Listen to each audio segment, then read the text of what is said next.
لسه دلوقتي 8 الصبح لسه صاحي. صحينا متأخرين شوية، محتاجين ننجز عشان نروح الشغل. مواعيدنا مش أظبط حاجة.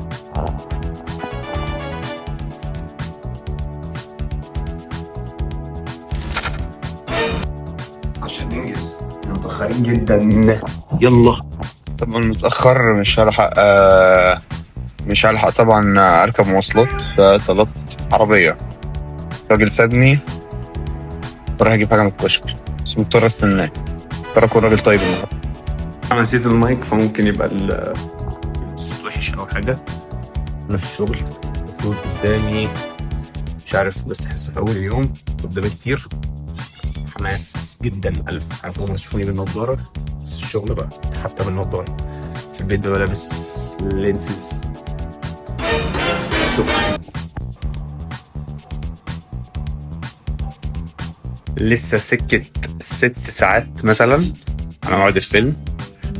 عندي تخوفات، عندي قلق ان الفيلم يطلع وحش او يطلع زي ما النقاد قالوا، ان اراء النقاد طلعت امبارح ومش حاجة مبشرة خالص. اراء النقاد يعني واخد 27% على روتن توميتو، بس روتن توميتو مش احسن حاجة. بس معظم النقاد انتقدوا الفيلم. الساعة دلوقتي 3:30 إلا 5، يعني فاضل 5 ساعات إلا ربع. متحمس جدا. اشرب ميه، يعني لازم، اهم حاجه stay hydrated.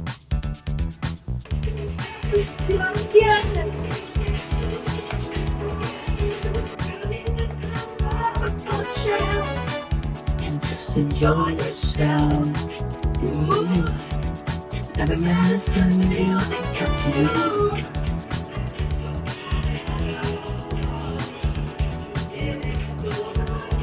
الساعة دلوقتي 5.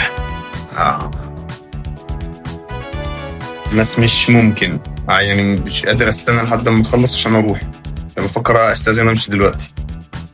خلصت شغلي، بس لسه فاضل تقريبا 2 ساعتين إلا ربع على الفيلم، فمش عارف اعمل ايه لسه. ممكن اقعد شويه كده اوفر تايم، ناخد فلوس نحسن بيها مايكات وجوده القناه. بهزر بس بضحي عشانكم. استني ممكن نص ساعه وساعه واتحرك. طبعا هحاول احسن جوده الصوت في المونتاج، بس لو ما جاتش معايا يعني ما تلومونيش قوي، يعني عدوها. انا نسيت المايك بصراحه، لما اروح واصور المراجعه ان شاء الله الصوت هيختلف، بس عدوها معايا يعني. خرجنا من الشغل ورايحين السينما اهو ان شاء الله. ربنا يستر.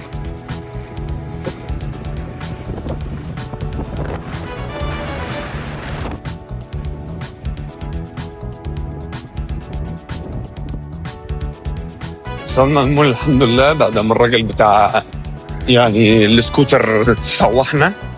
بس اهو جينا متاخرين كالعاده، عادة كل مواعيدنا حتى في الحلقات.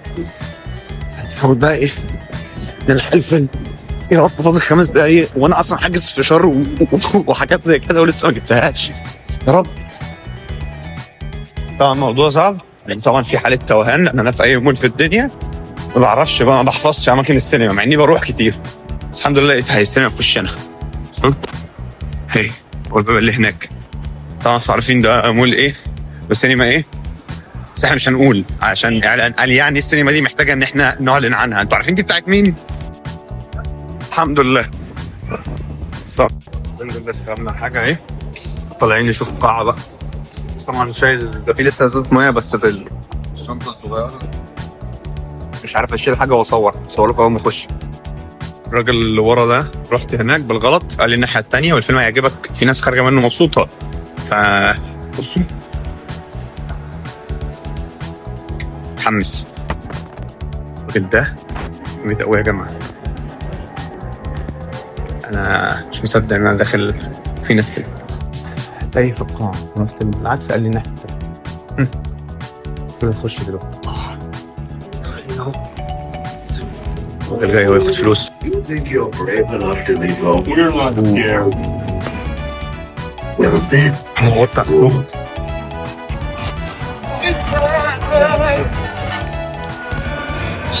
الحمد لله وصلنا.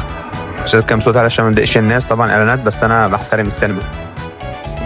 طبعا القاعده الاولى ما تقعدش تاكل الفشار في الاعلانات، عشان الفيلم لما يبدا مش هتلاقي حاجه تاكلها. محتاج تدور على منحة.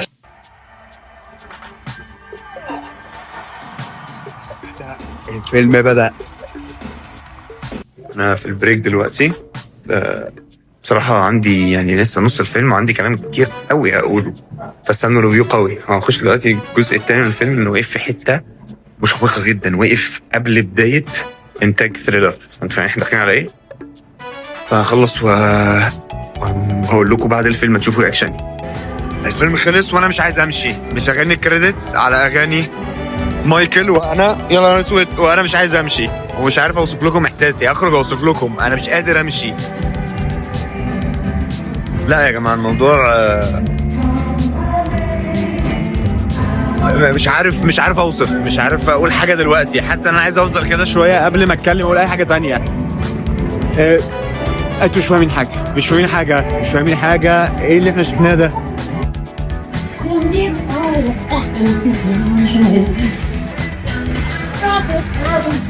انتوا سامعين اللي شغال؟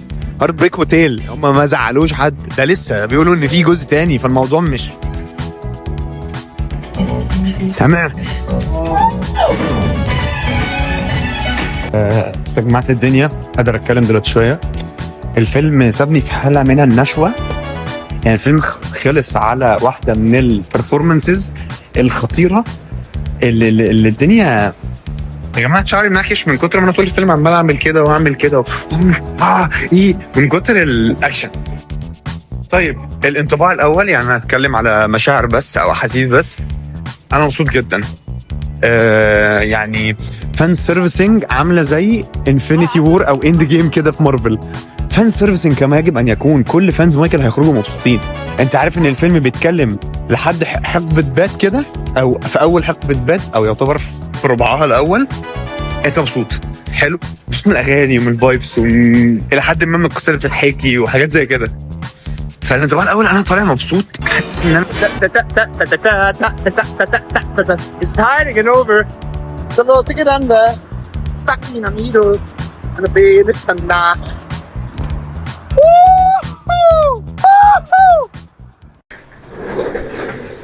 السلام عليكم، ايه الاخبار؟ اهلا بيكم في حلقه جديده على قناه ربابيكي، القناه اللي ما بنفهمش فيها في اي حاجه بس بنتكلم في كل حاجه.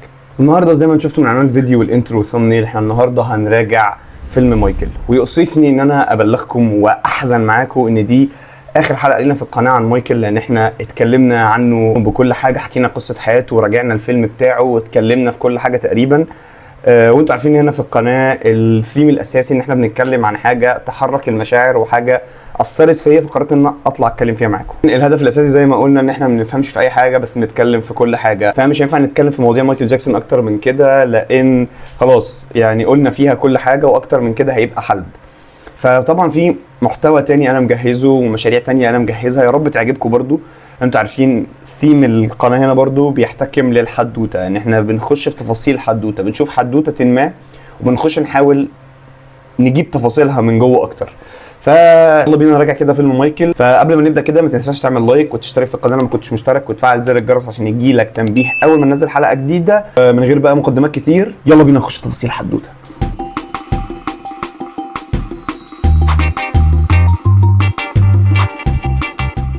مبدئيا قبل ما ابدا مراجعه ولا في اي حاجه، انا عايز اوجه رساله للكومنت ده اللي جالي على الفيديوهات اللي فاتوا بيقول لي بطل كذب والفيلم هيتناول حياه مايكل كلها. قلت له لا، هيقف في الثمانينات 88 باد تور. قال لي لا، وازاي ده ديمي رو طالعه وده ليزا ماري بريسلي مش طالعه عشان هي ما اثرتش ودي اثرت، وقعد يعمل لي حسبه. انت بتتكلم مع مين؟ انت بتقول لي مين ده؟ انت عارف انت انا مش مكمل مراجعه. لا مش هكمل بهزر طبعا، هكمل. بس انا جبت لك مصادر، خش اقرا، خش شوف، خش بص، تعرف ان الفيلم ده كان فيلم بيتناول حياه مايكل جاكسون فعلا، وهم قرروا يقسموه على جزئين، لان الجزء الثاني من حياه مايكل اللي فيه الادعاءات والحاجات القانونيه بعد ما صوروا الفيلم كله اكتشفوا ان هم ما عندهمش حقوق يعرضوا الاجزاء القانونيه، فقرروا ان هم يفصلوا الفيلم يخلوه جزئين عشان الجزء الثاني ده يشوفوا هيتصرفوا ازاي فيه في الحاجات القانونيه، والجزء الاولاني ده هيكون الجزء السهل. وكمان كانوا عادوا تصوير بعض الحاجات بتكلفه 15 مليون دولار عشان يعوضوا الخسائر اللي حصلت لما قسموا الفيلم. فانت لما تتكلم معايا وانا اقول لك حاجه تسمع الكلام، ما تقاوحش كتير. تمام؟ نخش بقى في المراجعه بتاعتنا. فيلم زي ما انتوا شفتوا كده في الفلوج، انا ما كنت مبسوط جدا لما خرجت من الفيلم. كنت في حاله من النشوه، لاحظت حاجات وانا بتفرج اللي هو عملت ليه، بس كنت مبسوط على مدار الفيلم وخرجت مبسوط جدا ولسه مبسوط لحد دلوقتي. بس لما هديت وفكرت وبدات احلل اكتر واكتب المراجعه كده، الموضوع بالنسبه لي انقسم لحاجتين: الحاجات اللي عجبتني في الفيلم والحاجات اللي ما عجبتنيش في الفيلم. فتعالى نبدا بالحاجات اللي عجبتني. مبدئيا طبعا الحاجه الاوفيس عشان نخرجها بس بره المعادله، اداء جعفر جاكسون. اداء جعفر جاكسون مش طبيعي، ان هو شبهه جدا، هو نسخه منه، هو عنده حته من التشارم، لان التشارم بتاع مايكل جاكسون او السحر بتاع مايكل جاكسون دي حاجه بتبقى عند ناس قليله في الدنيا، ربنا بيوهبها لناس معينه. هي كانت عند مايكل جاكسون وكبيره، فهو عنده الجينات وهو عنده الطريقه واختياراته وشكله بالميك اب اللي اتحط، بالازياء، باللوكيشنز، بالارت دايركشن، كله اللي اتعمل خلالك كل حاجه شبهها. وطبعا ده انا كمان باثني على الملابس والمكياج وحتى اختيار زوايا التصوير، لان في زوايا انت لو صورت جعفر مثلا من زاويه كده هو مش شبهه، وفي اوقات في الفيلم جعفر مش شبه مايكل.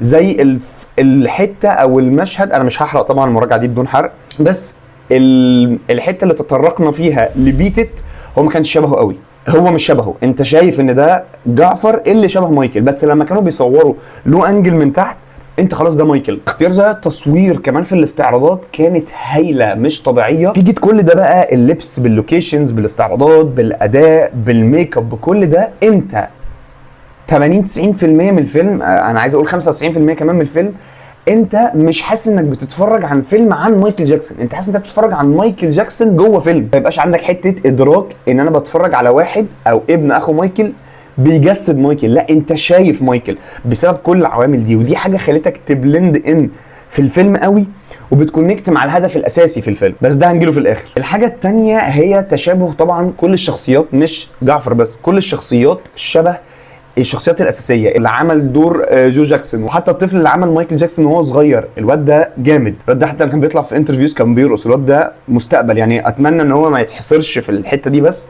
لا يطلع ويمثل، الواد ده خطير بيأدي حلو جدا. تعالوا نخرج بقى من حته الممثلين شويه ونخش في الموضوع كفيلم اكتر. برضه في الحاجات اللي عجبتني ان الفيلم كان بيربط بين احاسيس مايكل اللي عايشها وبين اغانيه، وده اللي كان بيحصل في الحقيقه. يعني انت عرفت ليه هو كان بيغني If of the Wall لما قال gotta leave the 9 to 5 upon the shelf، عشان بابا كان بيشغله من 9 to 5. working day and night نفس الكلام. انت عرفت لما كان بيغني human nature وبيقول why does he do me that way، انت فهمت هو بيتكلم عن مين، هو ما قالش الاغنيه عن مين بس انت فاهم هو بيتكلم عن مين. في بيتت، في ثريلر، الحاجات دي كلها انت بتشوف مايكل بيحس بايه عشان يعمل الاغنيه دي، ودي حاجه طبعا احنا عارفين ان مايكل خجول جدا في العامه، ما بيتكلمش غير من خلال اغانيه. الفايبس والاستعراضات حاجه ثانيه. انا السينما كانت في الاول، الفيلم بدا بالاغنيه، انا عايز اقول لكم حاجه عن الاغاني، الاغاني موجوده هترضيك، كل حاجه موجوده في الفيلم، بس الفيلم ملوش ساوند تراك. الساوند تراك هي الاغنيه الوحيده اللي تعتبر اتظلمت، اللي هي ايه، wanna be starting something. الاغنيه دي بيتعدل فيها كل شويه عشان تلائم الموقف وتبقى دي الموسيقى التصويريه. الفيلم بدا بالاغنيه دي، بالساوند تراك ده. الناس بدات، انا بدات اشوف في السينما حركه دماغي، انا قاعد في النص، السينما اللي هي بتبقى مدرج كده، فانا في ناس ورايا وفي ناس قدامي، بس قلت انا صوت فاضيين، بدات اشوف حركه دماغ كده، الناس بتعمل كده. بعد كده مع مرور الفيلم لما دخلنا في اغانيه وهو صغير بدات تسمع همهمه، اللي هو مثلا بي سي ايزي 1 2 3 مع حركه دماغ بسيطه. بعد كده لما دخلنا في اوف ذا وول انت بدات تسمع غنى اللي هو ستوب تيجي وحركه دماغ جامده. لما دخلنا في ثريلر الموضوع انفجر خلاص، انا بقيت بشوف ناس بتتحرك من مكانها والناس بتنطلق وبتكسر السينما. يعني انا حظي ان انا كنت حاضر في حفله هم فانز كمان، لان انا كان عندي اختيارين، يا اما احضر اللي هي الجولد او البريميوم او احضر الستاندرد او العاديه، بس انا اخترت الستاندرد او العاديه لان القاعه اكبر وفيها ناس اكتر، وانا كنت عايز ده، انا عايز اعيش التجربه دي. لدرجه ان في موتاون 25 يعني دي حاجه دي خلاص معروفه من التريلر ونزلت وشفناها، السينما فضلت ساكته ساكته ساكته وبيغنوا بيلي جين از نوت ماي لاف، بس مفيش حاجه، مفيش تسقيف، مفيش اي حاجه. اول ما عمل لمون ووك وكاننا مش عارفين، احنا عارفين بس كاننا مش عارفين، اول ما عملها السينما انفجرت، وسويت وسفير وتصفيق، وفي واحد جنبي عمل باك فليب، فكان في فايبس قويه قوي لدرجه ان بعد في اوف ذا وول وهو بيخلص وهما بيتناولوا اوف ذا وول، اللي جنبي بدا يقول لي هو اللي جاي ثريلر، قلت له ده بص ده اصلا بقى بدانا نتناقش القاعه كانت منفجره. الفيلم ده عيشك حاله عمرك ما هتعيشها. الفيلم ده خلاك تشوف مايكل جاكسون وهو بيأدي عن كثب، عن قرب، ودي الحاجه اللي بقول لكم بتكونكت مع الفيلم كتوتال. الفيلم خلاك تحضر كونسرت لمايكل جاكسون من غير ما تكون عشت الفتره دي ولا يكون مايكل جاكسون عايش. هو دي اكتر حاجه او اقرب حاجه ممكن تعيشها الكونسرت مايكل جاكسون. هو فعلا البتاعه كانت حفله، بس ده كلفهم ايه؟ كلفهم تقصير في القصه مباشر. ومش قصدي تقصير في القصه ان هم كان في حاجات اكتر ممكن يتكلموا عليها وما اتكلموش عليها، لا هم اتكلموا على كل دراما مايكل جاكسون في الفتره دي. اتكلموا عن علاقته مع باباه، علاقته مع اخواته، الانفصال الفردي، مرض جلده، حريق شعره. اتكلموا على كل الدراما بتاعته، بس كلها تخطيف، كلها بسرعه. في حاجات ضايقتني. انت دلوقتي يعني بتتكلم عن مرض الجلد بتاع مايكل جاكسون، انت جبته في مشهد واحد ومايكل بيكلم الدكتور عليه، حتى حوار مناخيره، فانت جبت يعني اتكلمت في كل حاجه بس بسرعه، تخطيف، بسرعه بسرعه بسرعه. مفيش حاجه خدت وقتها، ما حسيتش بحاجه ناحيه اي حاجه من الحاجات دي. الوحده بيناها في ان مايكل جاكسون عنده حيوانات، احنا عارفين، بس في جمله يونج مايكل او مايكل الصغير قاعد مع مامته قال جمله فيها وعي قوي على طفل، جمله من سكه او من قبيل اللي هو انا الاطفال التانيين مش بيعاملوني زي ما انا المفروض اتعامل، ده بيعاملوني ان هم نجم على طول عايزين اوتوجرافات ويتصوروا. انت طفل ما عندكش لسه الادراك ده، فبالراحه يعني واحده واحده. علاقه مايكل بابوه كان فيها توتر والتنشن كان موجود، ما عنديش اي مشكله في ده، بس ليه عديت عليه بسرعه؟ انت مايكل المفروض كان بيتضرب كل يوم، انت طلعته في مشهد ومشهد تاني كان مايكل بيدي لابوه الحزام. وانا لما مايكل وهو كان بيتضرب انا اتاثرت، انا قعدت اعمل كده مع كل ضربه، بس كنت طول هنا شويه. انت قعدت كتير، قعدت يجي نص ساعه او ساعه الا ربع في مايكل وهو طفل، ليه ما قعدناش هنا، ما قعدناش نبين ده اكتر؟ طبعا كان البيسنج بيتظبط شويه لما بتدخل او بتخلي مشاهد الدراما دي يتخللها الاستعراضات، كان البيسنج بيظبط، بس بيسنج القصه نفسه كان سريع، المشاهد بيتعدى عليها كده، الحوارات الدراميه بيتعدى عليها كده بسرعه، تك تك تك. طب ليه؟ اهدى وحسسني بحاجه. حاجه تانية، قصه ان مايكل طالع ملاك بزياده عن اللزوم، انا مش متفق قوي مع القصه دي، لان مفيش انسان في الدنيا ايا كان نقاء قلبه يبقى يعني ملاك يعني. بس مايكل كان عنده عيب جوه الفيلم، بس هو مش ملحوظ او مش بيؤخذ عليه. مايكل جاكسون في الفيلم ده هو جبان، ما واجهش ابوه ولا مره طول الفيلم. كمان تجنيب الشخصيات اللي هي المفروض الشخصيات المسانده احنا مجنبينهم تماما، مع ان دول في الحقيقه ليهم تاثير رهيب. طب انت ليه اخواته طالعين يعني بدون اي تاثير، طالعين بيغنوا معاه عشان هو بس معلش، بس مايكل بدا في جاكسون 5 هنجيب لك اخواته، هو لو ما كانش بدا معاهم كنا شلناهم وحطيناهم جرافيكس ولا اي حاجه. تاثيرهم غير موجود بالمره، لقطتين ثلاثه بس اللي بيحصل فيه انتر اكشن مع مايكل واخواته، مع ان احنا عارفين حجم تاثير واحد زي جيرمين لما كان بيقول له بلاش تنفصل انت ممكن تفشل والكلام ده كله، احنا عارفين حجم تاثير اخواته طبعا، بس ما بانش في الفيلم. طب ليه جبت لي ابوه واخواته وامه وهم مش مؤثرين قوي كده؟ فين جانيت؟ السؤال جايب لي ارق. فين جانيت؟ انت طلعت لاتويا تحفه، فين جانيت؟ جانيت اهم، جانيت توأم روحه، وجانيت اقرب حد ليه. جانيت فين؟ جانيت طلع لي جانيت. انا متفهم ان الفيلم ده كان محاوله انقاذ لفيلم كبير قوي بيحكي قصه حياه مايكل جاكسون واتقسم نصين وتم اعاده تصوير وكل ده فاليد، بس انا متضايق ان القصه حتى بالموارد دي كان ممكن تطلع احسن من كده، كان ممكن تديني العمق ده اكبر من كده في قصه مايكل او في حياه مايكل. يعني دلوقتي المفروض ان انا داخل مايكل ذا موفي، انت اديتني مايكل بس ما اديتنيش ذا موفي، بس ما تضايقش تحس الفيلم مشتت. انا اعمل لك كونسرت ولا اعمل لك قصه؟ لا انا هعمل لك الاثنين. طب انا هربط الاثنين ببعض، وفي الربط كان موفق بس اثر على حساب القصه. وعايز طبعا اوجه تحيه لانطونيو فوكوا المخرج، لان هو اختياره للاداءات اللي هتتعمل والاستعراضات اللي هتتحط تحفه، واختياره كمان ان الاستعراضات ما تبقاش بالحرف، في استعراضات بالحرف زي موتى 25 اول مون ووك، بس هيومن نيتشر اللي اتعملت في الفيلم دي ما اتعملتش في الحقيقه، لان ده ميكس بين بتاع فيكتوري تور وبتاع باد تور. الاداء نفسه والحركات وطريقه الغنى والواي واي واي دي باد تور، وإيفريبادي سين باد تور، بس اللبس والوقت فيكتوري تور. ودي مش حاجه وحشه. تسالني ليه؟ عشان احنا مش لازم نطابق الحقيقه، لان لو انت هتعمل لي المطابقه دي طب ما اروح اتفرج على الاستعراض على اليوتيوب او على الحفله على اليوتيوب، تفرق في ايه؟ بس الميكس ده خلاك تحس احساس ايه اللي هو الاساسي. يعني ما اعرفش الفيلم كان قاصد يعمل كده ولا لا، بس هو عمل كده، خلاك تحس ان انت في كونسرت لمايكل جاكسون. ده مش فيديو او مش فيلم انا شفته قبل كده، ده استعراض، هو استعراضات مايكل جاكسون بس جديد، مش ده اللي انا متعود عليه. اوفرول انا كفان ادي الفيلم ده 8 من 10 بس، او 7 كمان، لان انا زعلان من القصه. بس لو انت بتتفرج عليه كفيلم، انت مش فان، مش مهتم بالاستعراضات، مش مهتم بالاغاني، انت عايز الجدل وعايز تقفل دماغك، روح اديله 3 زي النقاد. وحاجه اخيره ان الفيلم ما سابش حاجه الا واداها تريبيوت. قصه بيتر بان ظهرت ان مايكل جاكسون بيحب بيتر بان، اي نعم ما تمش تركيز عليها بس ظهرت.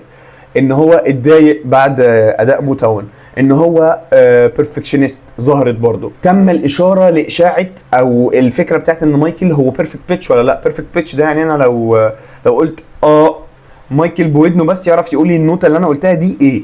هو في الطبيعي الانسان الطبيعي مستحيل يجيبها بدقه، او ممكن يقعد وقت كتير عشان يفكر فيها او يقعد يسمعها. الفيلم اوفرول حلو، الفيلم اوفرول تجربه سينمائيه بحته، لازم تجربه في السينما عشان لو شفته كفيلم انت هتتعصب هتتضايق. لو انت فان زيي من المتابعين اللي بيتابعوا السلسله دي هتتعصب وهتتضايق، بس لو شفته ككونسرت الموضوع هيبقى مختلف. لو شفته في السينما مع السماعات مع الشاشه مش مهم اي حاجه.